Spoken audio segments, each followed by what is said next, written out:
Good evening. This is Laws 11057, Introduction to Law, Week 5, dealing with communication, collaboration skills. It's based on the New Lawyer, chapters 9 and 10. Thank you for joining us.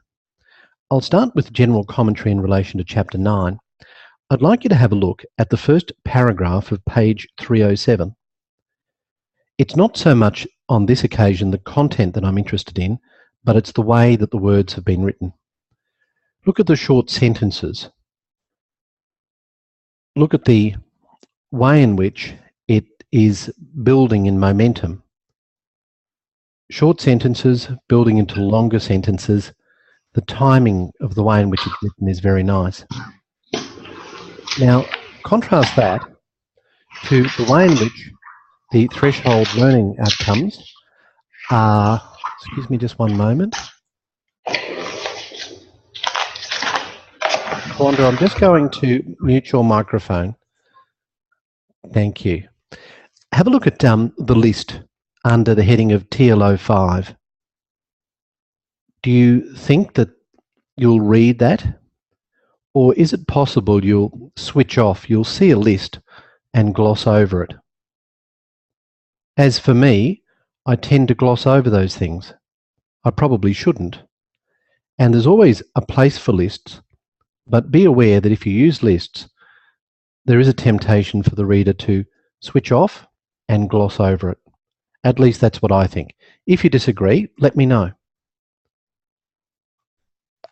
Have a look at the think box at the bottom of page 307.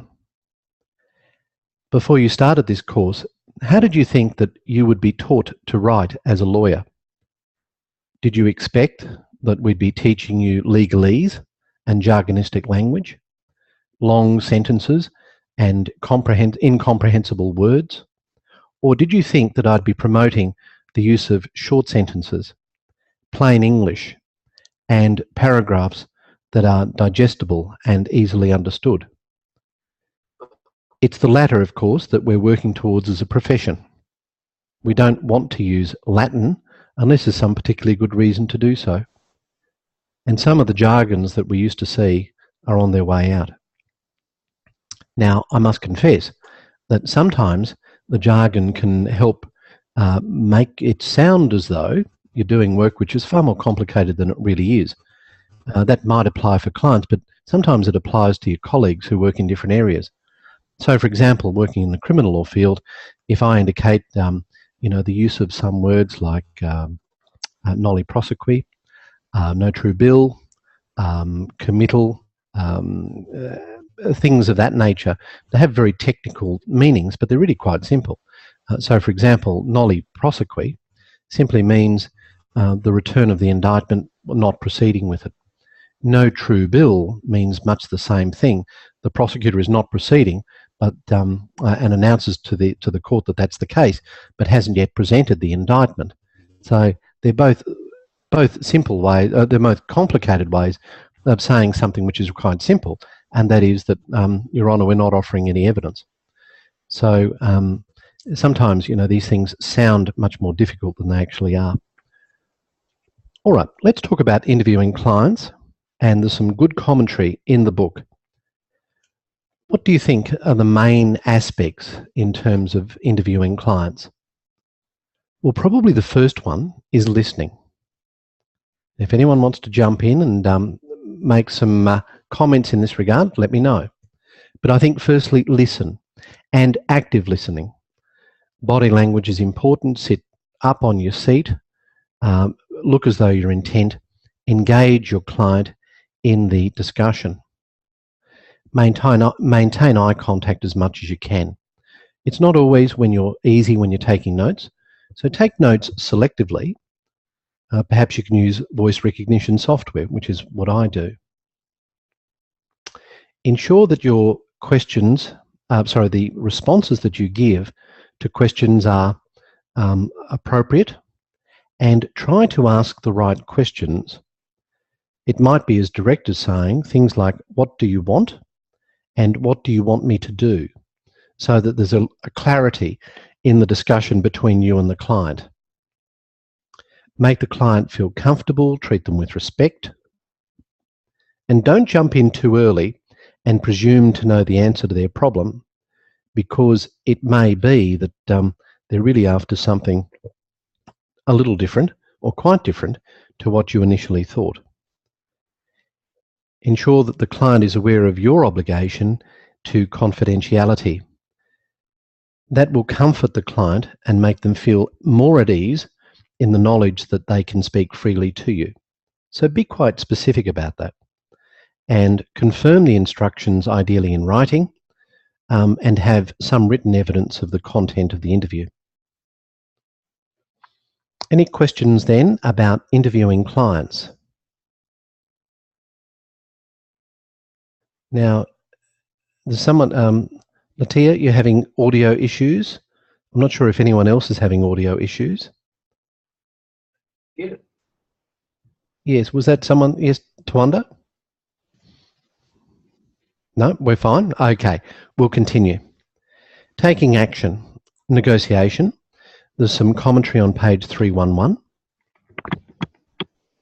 And negotiation is, generally speaking, best when it's principled negotiation.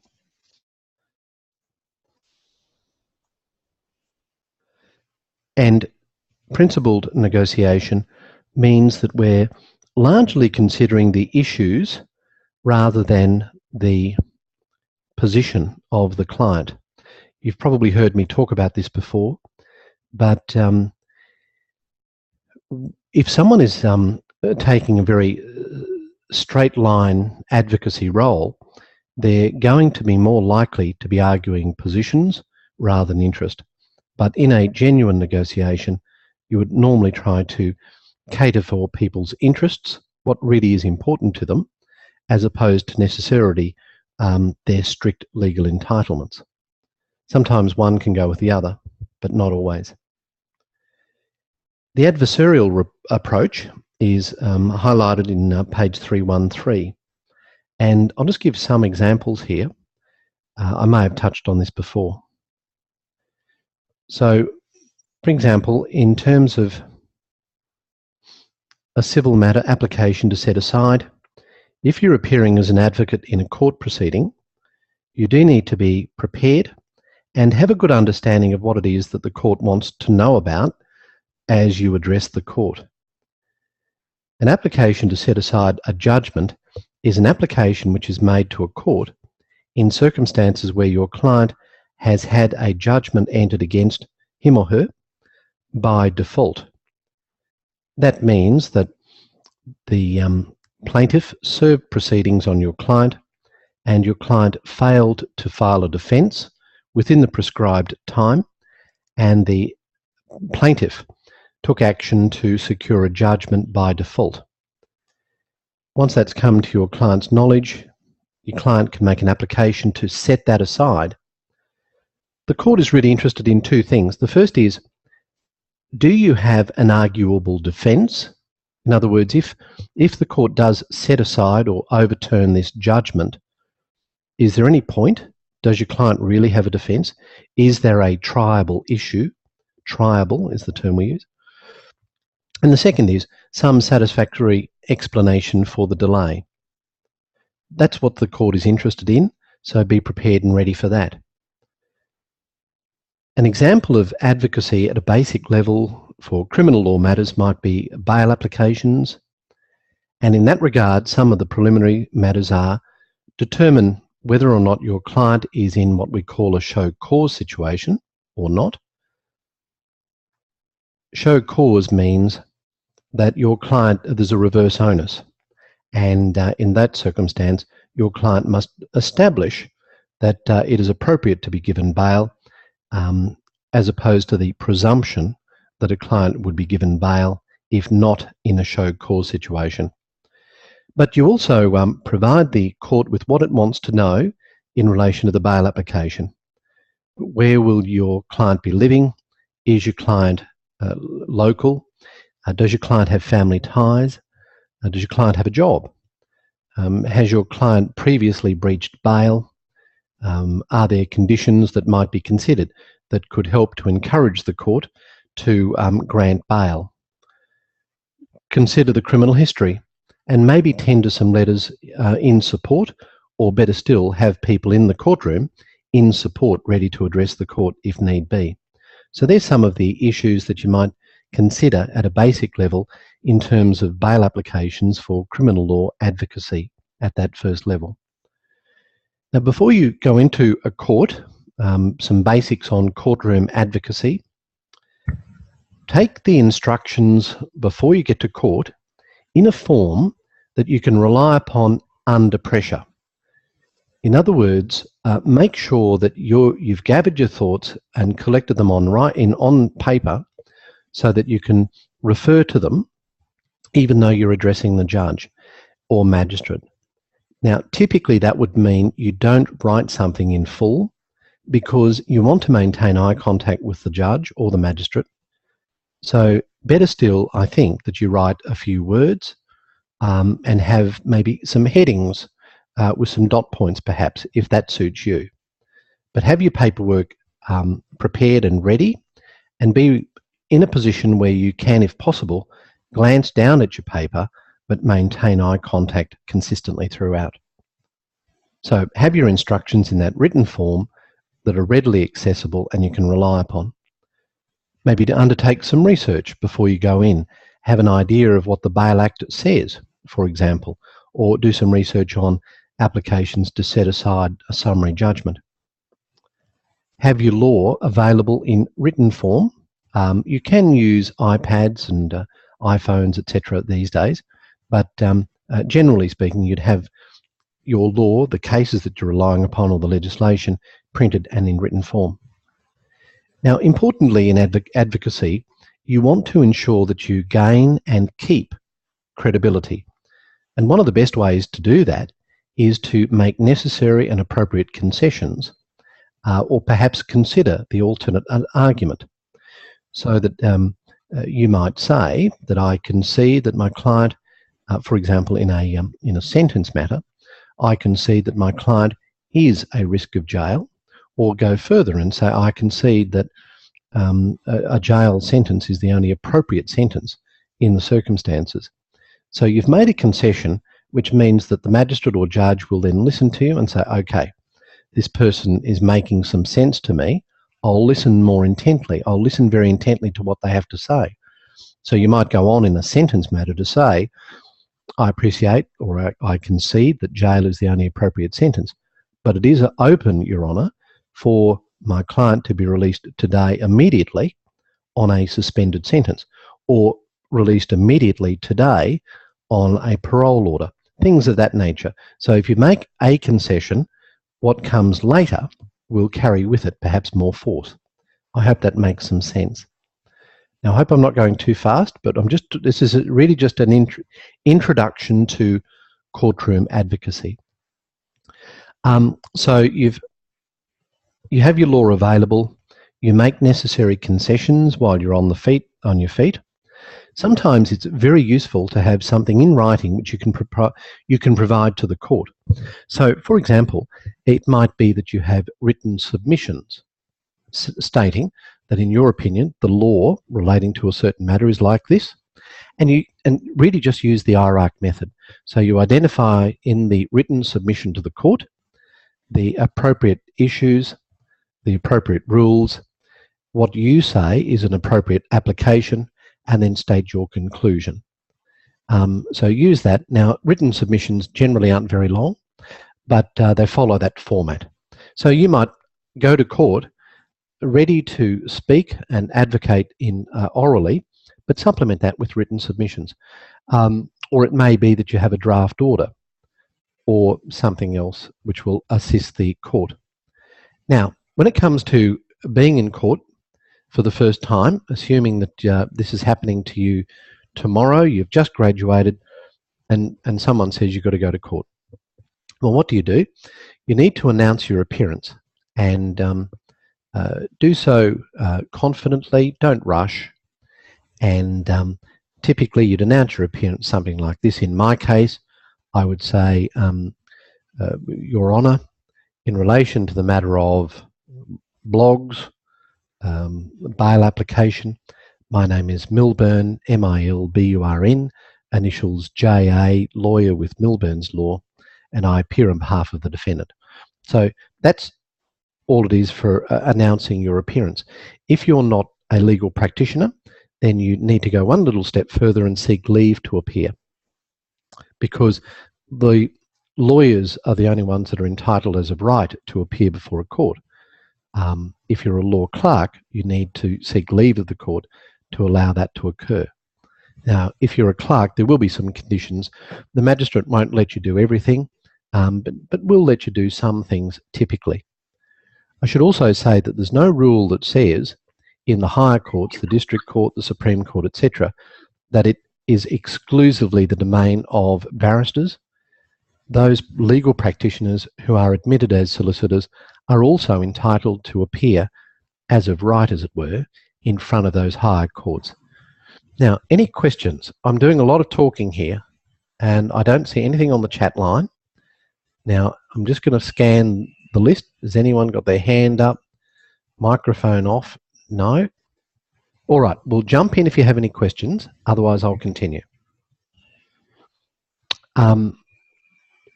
Technique in terms of cross-examining, if you get to that stage and you've got a witness for the other side, your witness, if you're cross-examining, try to keep your questions short and understandable, avoid double negatives, and don't ask double-barreled questions. All right, so some examples. If you're cross-examining a witness in relation to a matter where the police witness allegedly saw your client do something, you don't want to go into a long monologue and maybe ask 3 or 4 questions before allowing the witness to respond. So try to keep them quite short and no double-barreled questions. Also, be careful about incorrect assumptions, and you need to build the position gradually. So, for example, you might say, well, it was at night when someone did something, wasn't it? Now, the problem with that is that you've got the assumption that it was in night. So what you do is you break it into 2 and you say, do you agree it was at night? Get a response. Do you agree that someone did something? Get a response. I put to you that this is what happened at that time. So you can see how you're just building incrementally one after the other when you're going through that process of examination and cross-examination of witnesses. Okay, that's all I propose to talk about for advocacy, just a little taste of what it's all about. But let's talk about written communication. Now, I'm pretty big on this. I'll give you an exam tip. Those of you who had a look at last year's examination in Term 3 would have seen there was an exercise in relation to taking some legal gobbledygook and making it understandable. So you can expect one of those in the exam. All right, so written communication generally. Now, Siobhan's got a question. Can we access judgment where a person has pleaded guilty straight away? You can access some judgments straight away. You can go to Auscript and pay for transcripts, or sometimes you can get a radio FM. You can actually listen to what happened. Most sentence matters, pleas of guilty, are not recorded in the law books because most are in front of the magistrate. Some in the higher courts are actually recorded for future reference. I hope that answers your question, Siobhan. All right. Do people represent themselves in QCAT often? Yes, very often. I heard matters today and yesterday in QCAT, and on both occasions the parties were legally represented, but that's probably the minority of cases. Most people in QCAT are self-represented, and growing increasingly that's becoming the case in the Magistrates Court civil jurisdiction, and certainly much more often in the Family Court jurisdiction, which is the Family Court of Australia or the Federal Circuit Court. I hope that answers the question. Are you allowed to help them? Yeah, to a degree. In QCAT, in cases, we have an obligation to ensure that the case runs as smoothly and simply as possible, and that we respect the rules of natural justice and procedural fairness. So that means that it is often our responsibility to ensure that the parties at least understand the process, understand what needs to happen, and proceed from there. And Nick, thanks for your comment. Police generally well equipped and generally trained to respond with short, sweet answers. Yes, absolutely. And it's quite a challenge to cross-examine experienced police officers. I think if you are being cross-examined, or you're advising a client who is about to be cross-examined, then I think generally the advice is, if you can answer with a yes or no in cross-examination, do so. Don't elaborate. If you don't understand the question, ask for the question to be repeated. If you didn't hear the question properly, ask for it to be repeated. If the question confuses you, acknowledge that it confuses you and ask for it to be reworded. And don't jump in too quickly with the response, particularly where you've been asked a double-barreled question or a question where there's a premise which is built into the question which hasn't been established. Does that make sense? All right. Written communications. Professional presentation. Now, I hope that you've all had a look at that sample document I prepared. I need to stress it's just a sample, and it's just one that I've done up. It didn't have a cover sheet. Despite what I said in the request for the assignment, you know, it wasn't 1.5 line spacing, it was single spacing. I think it had 12 font. It's just an example of what I think is a professional presentation. But in your written communication, it needs to be well referenced. Well, we know that. And just as an aside on referencing, you're really getting very close. Collectively, you're getting very close.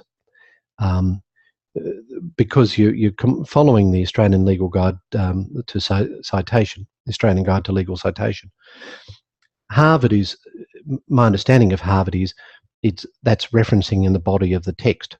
So, you know, you're talking about a quote from a book, for example, and then you put in brackets the reference to that book. Whereas in legal writing, you know, use the footnotes and don't use the endnotes. But I think you're onto that now. So I hope everyone's getting more comfortable with referencing, and we'll talk about that later in the course. All right, one of my big things, short sentences, understandable content. Let me say this, however, you don't always have to write with short sentences. Sometimes you can have a few quick jab sentences, bang, bang, bang, and then the flow might be enhanced by a longer sentence, maybe using a semicolon. So it's all about the flow of it and making sure that the content is understandable. But can I just say that on the whole, the writing skills that I'm seeing from this class are very good. So please keep at it. You can't be a successful advocate, or you can't be successful in your written communication unless you've made some effort to plan your thoughts. So before you start to put pen to paper, make sure that you've got at least a skeleton in your mind, or better still, a few notes on the side of the paper. And why not use headings? I mean, I think I did in that sample document, and there's nothing wrong with that. You can do that in legal letters. You can certainly do that in legal documents. A short document sometimes takes more effort and takes longer to prepare than a longer document. I forget who made the quote. You know, I'm sorry my letter is so long, says someone in a written communication to a friend, but I didn't have time to prepare a short letter. So sometimes take effort to write in a short manner. Avoid old-fashioned habits, legal jargon. I referred to your letter of the 15th instant. You know, what does that mean? Well, it means the 15th of this month.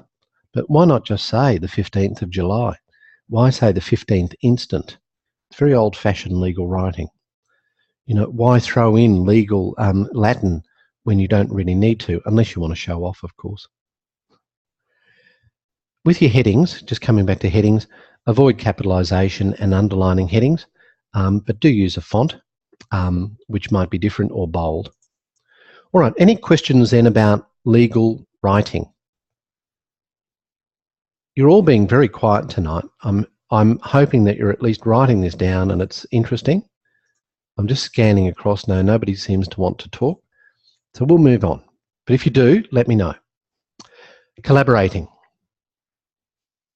This is always a test of patience. Yeah. So how do we do it? Planning, when you're collaborating, cooperating. Go into a collaboration session with the intention of giving more than you receive. If everyone did that, we'd have no problems.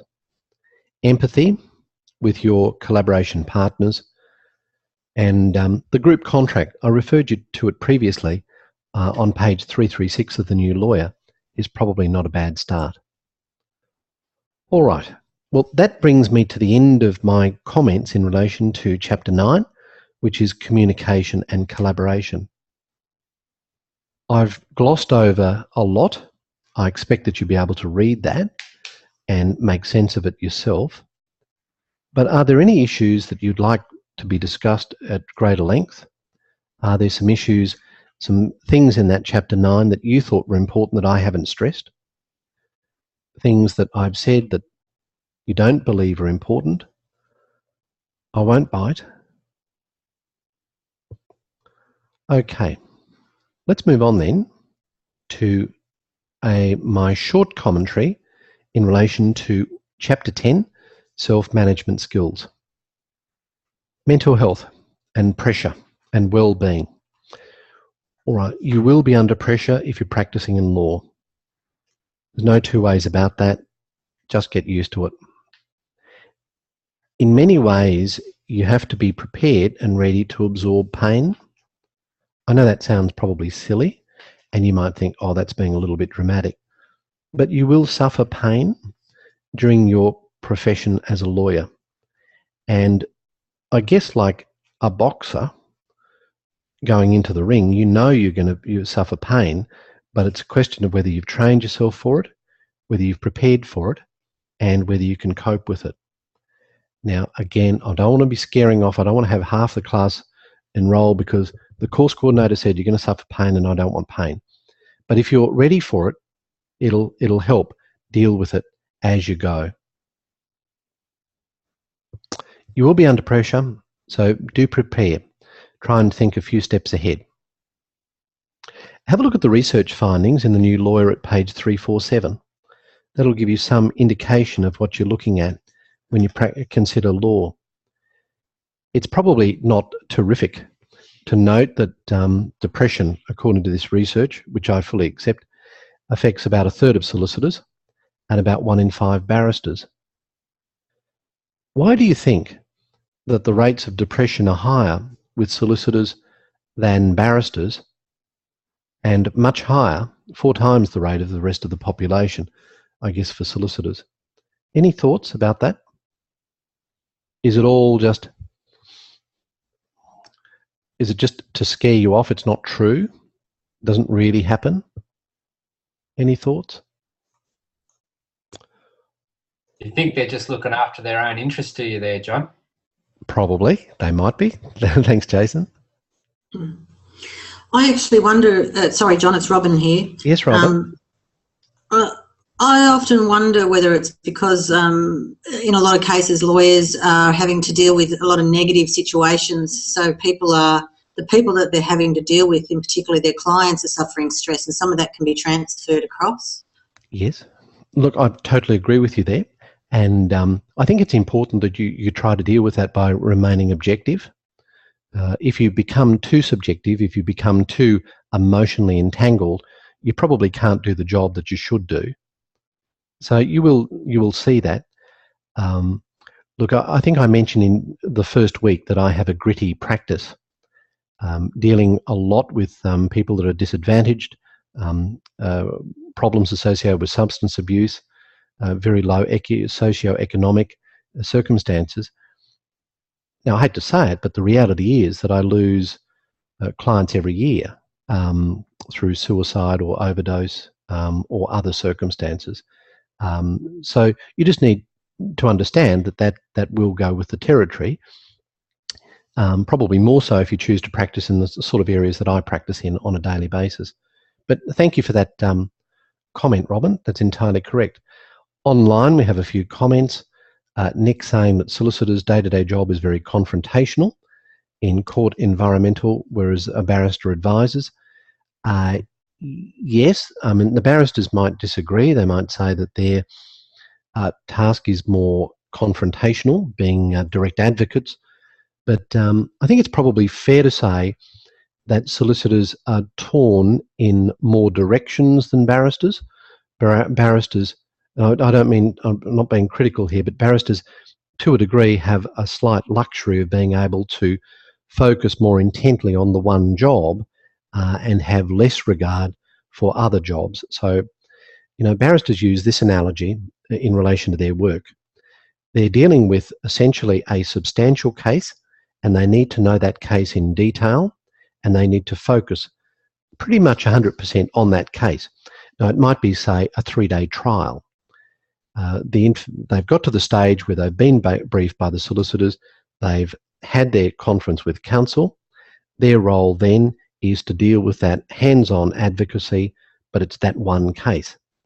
The solicitor who's instructing is having to deal with that case, make sure that everything works and happens as it should in that case, but also has to be concerned about what case is coming on at the end of this case, or what case is coming on in 2 weeks, or what matter is on in the other court.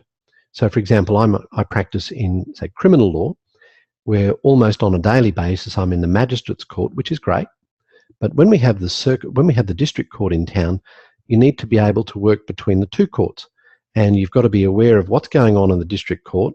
Perhaps having another practitioner come in to brief counsel while you're appearing in the magistrate's court, but you've got to be aware of what's happening into the future. So it's very difficult for you as a solicitor to 100% devote your time to that one case that's happening there. It's a little bit like, I don't know, a producer of a movie. In that role as of the producer, you've got to ensure that all the logistics are covered. And maybe the director is a bit more focused on the artistic product of what's happening on set. But the producer is the one that's responsible to ensure, that the catering's done and things of that nature. So all the logistics are there.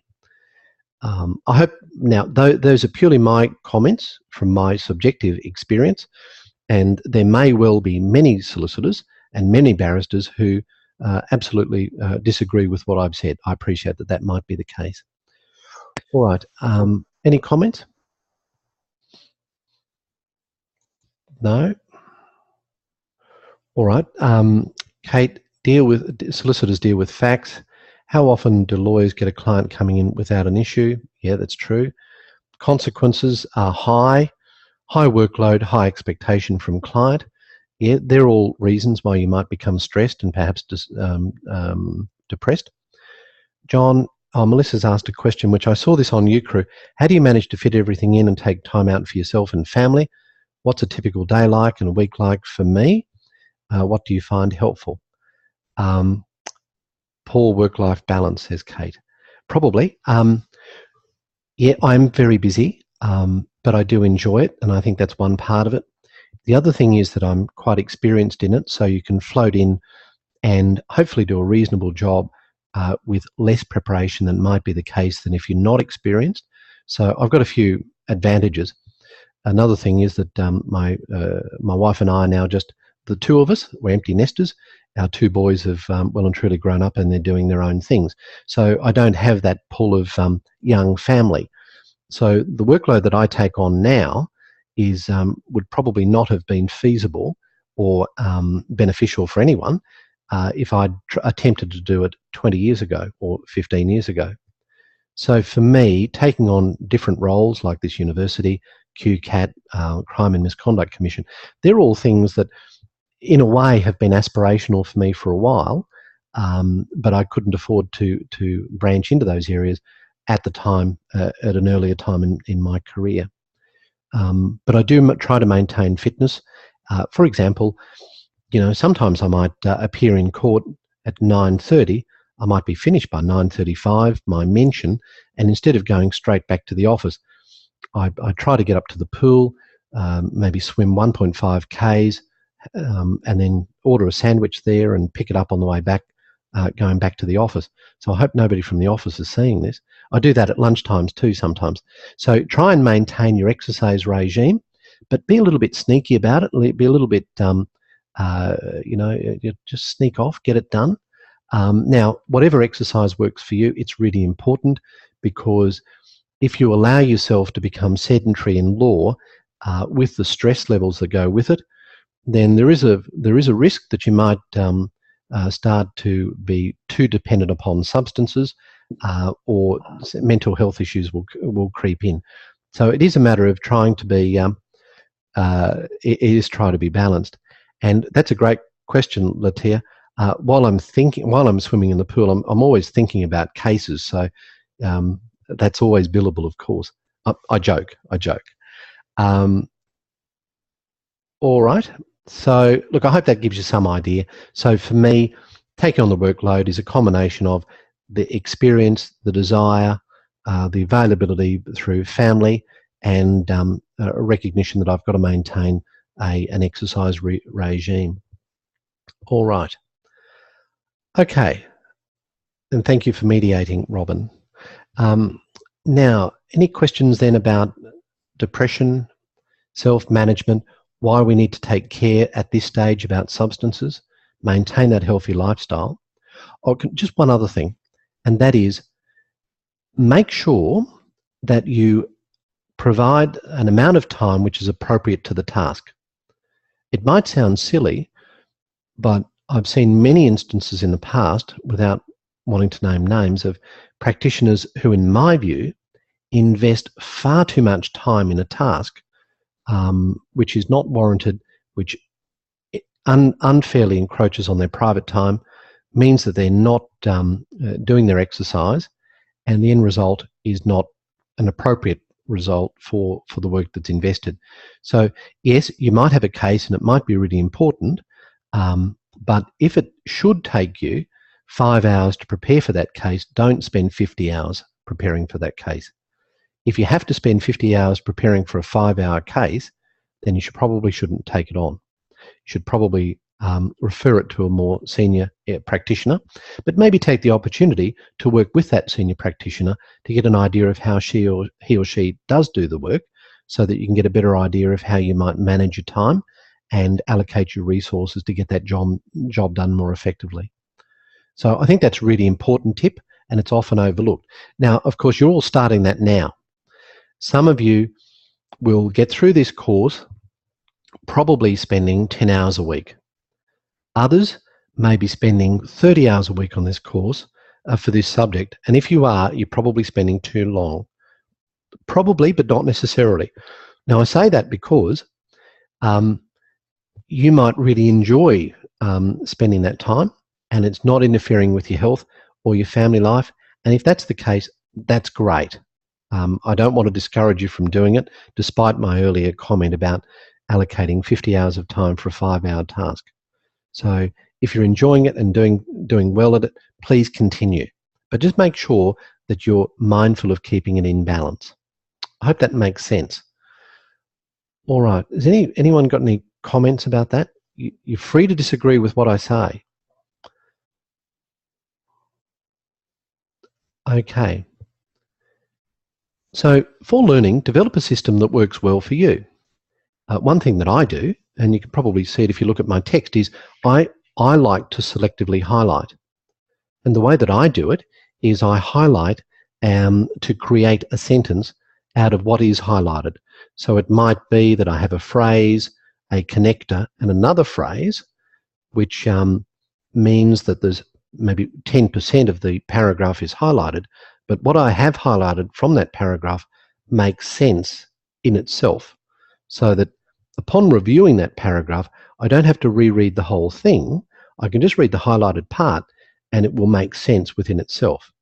If you highlight just a word in isolation, that possibly doesn't help you, because when you come to review, you have to read the material around that word to make sense of it again, and that's perhaps not the most efficient way to do things. Try not to work from behind, but don't do that too much.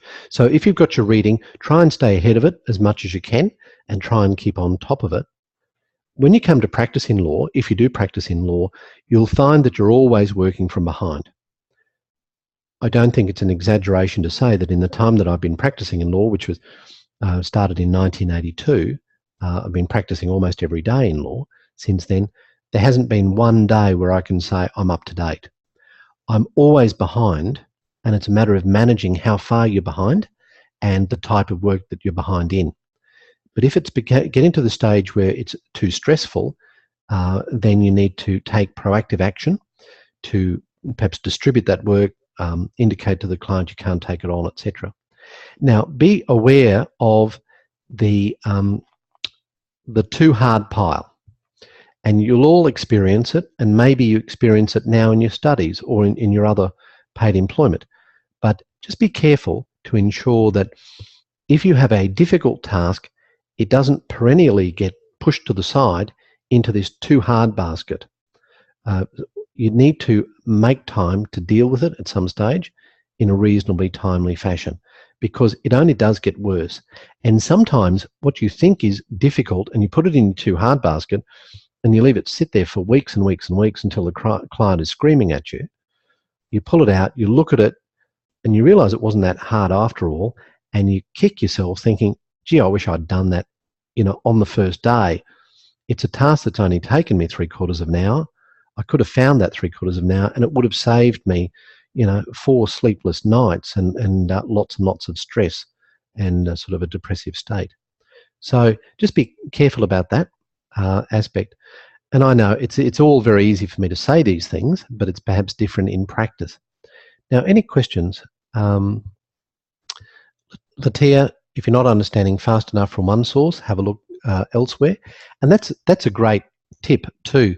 I think I mentioned in week 1 that the advantage that we have in regional areas now is we have so much information available to us electronically that we really are able to compete with the resources largely that are available to people, practitioners in bigger firms. So, yep, avoidance makes things worse. Just do it, says Gordon. I think there's a lot to be said for that as well. All right, thank you very much for your feedback, and I'm reading some of the feedback that's coming on the chat line for the benefit of those people that are going to see this at a later time. Okay. Keep it real, says Jason. Yes. All right, feedback, page 360. Let me call. I feel like I'm being negative tonight. I don't mean to be. I just want to alert you to some things that are going to be realistic. The fact is that when you get feedback, it won't always be positive. It may be that you apply for a job, you think that you're well suited, but you just don't even get an interview. Or you get an interview, but you don't get the job. Or if you do get a job in law, the feedback that you get from the clients, from the staff that you work with, from the principals in the law firm, or the courts or tribunals may not be negative. May not be positive, may not be positive all the time. Just be prepared for that. Just accept it. And unless there's very good reason to do so, and I mean very good reason to do so, try not to take it personally. Think to yourself objectively, why is it that someone would particularly wish to pick on me and be critical of me as a person? Well, the fact is, people generally aren't like that. And so any criticism is not personal criticism. It's constructive criticism. Let's use it as that. And as Tony has said in the chat, try to turn that into a positive. And I totally endorse that practice. So it's the best way to learn, says Kate, and that's true. So just be prepared for that. You will get negative feedback. My younger son's down at Kapuka at the moment. He's doing some army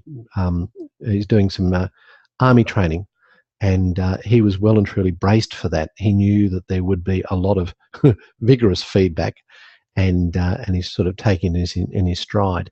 But you know what I mean. So you get into a law firm, and just be prepared for what's going to happen, and just remember the big picture.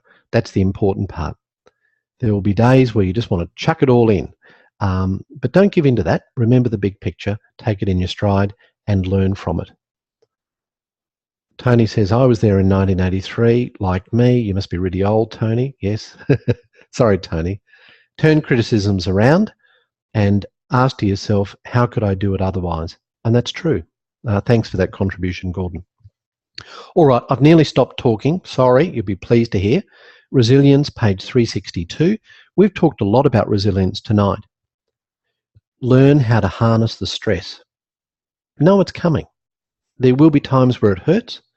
Try and pop it in the breadbasket. Keep it there, but don't dwell on it. Just absorb it. Just know, okay, I can get through this. I know it's hurting, but I expected it, and I'll just keep going. Adopt a do-it-now attitude. That was the advice that was given. Was it by Jason, I think? Gordon, the Nike principle. And prioritize. That's really important as well. Okay, so resilience is a really important skill, says Siobhan, and I agree. Okay, thank you so much for all your contribution through the chat function. And I hope that my comments tonight have not dissuaded anyone in terms of legal practice or study. And look, if you are enjoying your study and you want to contribute and you like contributing, please do so. And if you want to work long hours, there's nothing wrong with that, and it's great. But just make sure that it's balanced. That's all. Okay, Latia, I guess it's important to remember why you're a lawyer in the first place. You usually desire to help someone or a cause, such as the environment. That's great. Do you see any age barriers, Siobhan? No, look, I'm old and I'm doing lots, so there's no age barriers whether you're starting your studies or your career or getting towards the end of it. Keep up the enthusiasm. Okay. All right. Well, are there any final questions or comments, statements? Does anyone want to say anything? Tell me why I'm totally wrong before I end the meeting, before I end the transmission. Yeah, John, I got a question for you. Sure, thank you. When you just say you got to get a witness, right, for a court case, how do you go about finding them if you don't know where they live? Oh, that's and with the Privacy Act and everything. Yes, no, that's true, Tony. Well, I guess if all else fails, you could get a private detective onto the scene. But yeah, it is more difficult now than it used to be. We would sometimes go and look at the electoral rolls and do some other searches, but we are more restricted now. That's true. Yeah, because you can't. You know what's the best? Facebook's the best. No, I don't use Facebook. I use Ucrew now, which they tell me is like Facebook. But most of our clients are able to source this information because they spread it on Facebook and they find things out on Facebook and Twitter. Does that make sense? Yeah, thanks for that. Okay, thank you. All right. Now there's some questions about the exam. Timetable is out. Exam tip. It has been written. The exam will be to require you to answer 6 of 7 questions. They're all essay style, except one will be a task of rewriting some nonsense into a legible form in a limited number of words. I've already talked about separation of powers, so there won't be any great surprises in the exam, and they're essentially essay type questions. All right. Nick says, wouldn't you use the full brief to locate witnesses? Yes, that's true. The full brief of evidence is provided by police in a prosecution matter. All right. How tough on spelling? A little bit tough. Oh, sorry, Jason.